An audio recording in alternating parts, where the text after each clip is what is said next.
Good morning. This is our Project 3 for Modeling Control Robots. This is Perez, Aldo Melgarejo, and I'm Jose Lopez, and we're Team 6.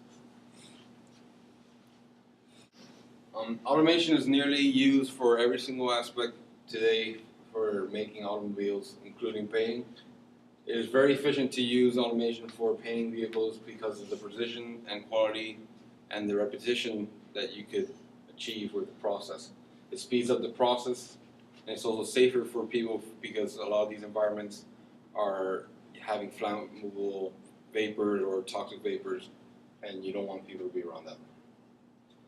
To begin with this, we need to look back at the beginning with the first industrial use robot, which was the Unimate, which was applied to GM. It was developed by Joseph Engelberger, and it was a hydraulic robot, and it was used to attend to some die casting in the manufacturing process. In 1974, the first fully electric industrial robot was introduced by ASEA.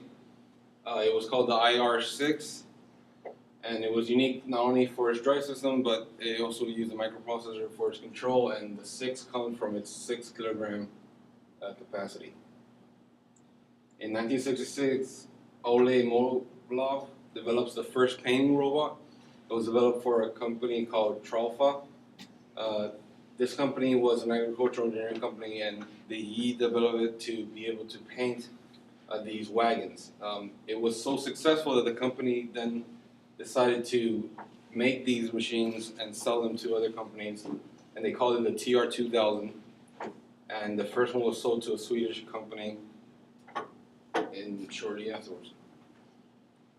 In 1985, Tralfa was acquired by ASEA, and they later developed the TR5000 in 1988. The TR5000 was the first fully electric-driven painting robot. In 1988, also ASEA merged with Swedish company Brown and Boveri and became ABB, which is today one of the world's premier electric-driven robot companies.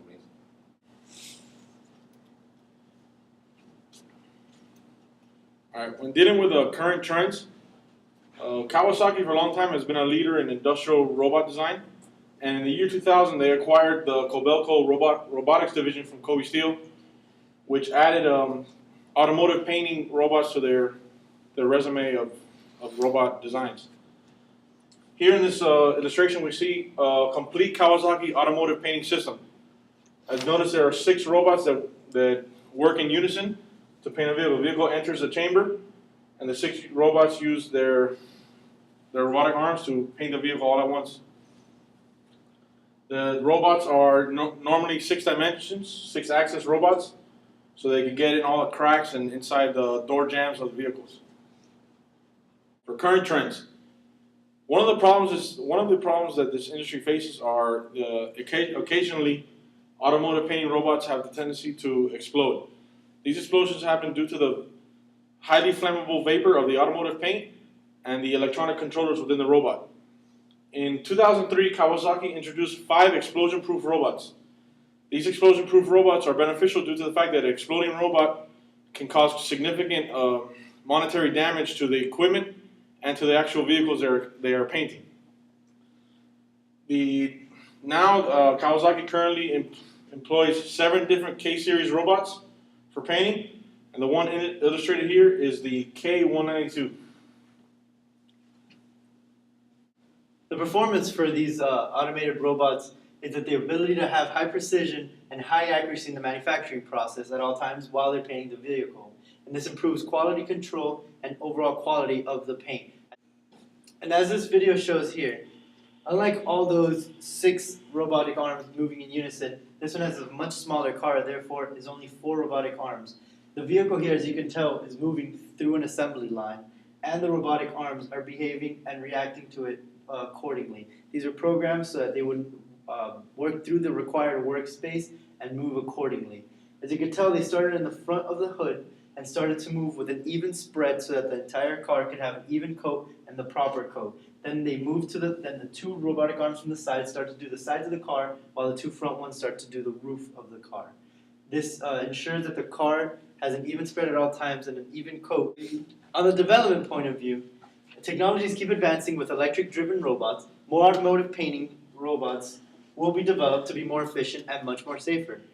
As you can tell here, this picture here from automotive line, it shows you that these robots are much bigger, but they're not encumbered by their size due to their multiple axes that they have to reach the car. This allows them to be able to process different sizes of cars and different types of cars to be able to go through the same assembly line for efficiency's sake.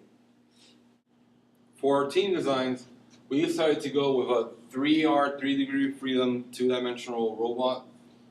The purpose of this robot was also going to be to paint cars.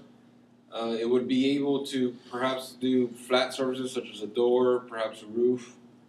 The parameters of it had 3 links, so the first link was 36 inches long, the second one was 33 inches long, and the last was 6 inches long. The workspace was defined to be 40 by 60 inches. These were a couple of our conceptual designs for different ideas that we had. Here we have the graph of the painting motion of our robot. As you can see, it starts at position 1, it moves over to position 2, slides down to position 3, and then moves over to position 4. And therefore, it paints along the X and Y axis. In this illustration, we can see how the robot will be positioned as it is starting the painting motion at position 1. These angles were calculated using the inverse position method, which gave us our angles of our link 1, link 2, and link 3. Here's an illustration as the end effector moves from position 1 to position 2 along the x-axis. Our next illustration, the end effector moved down the y-axis to position 3, and then finally to position 4. You can see as we progress through all the positions, the robot arm never once came to a singular position. Here's the table of the angles that were calculated with the inverse position method. The negative angles are in respect to the x-axis. Speaking here in terms of the design, it was completely done on SolidWorks. Here you can tell the first arm, the second arm, and the third arm, which has the nozzle for the paint. On the next slide, here you can tell the simulation as it draws up. Here you can tell as it moves from position 1 to position 2. Very clearly, then it'll go from position 2 to position 3. To conclude this presentation, automotive painting robots are necessary to ensure quality, efficiency, and great results. This is a field that is constantly in development, and this is a picture courtesy of Door, and this is their assembly line. Thank you.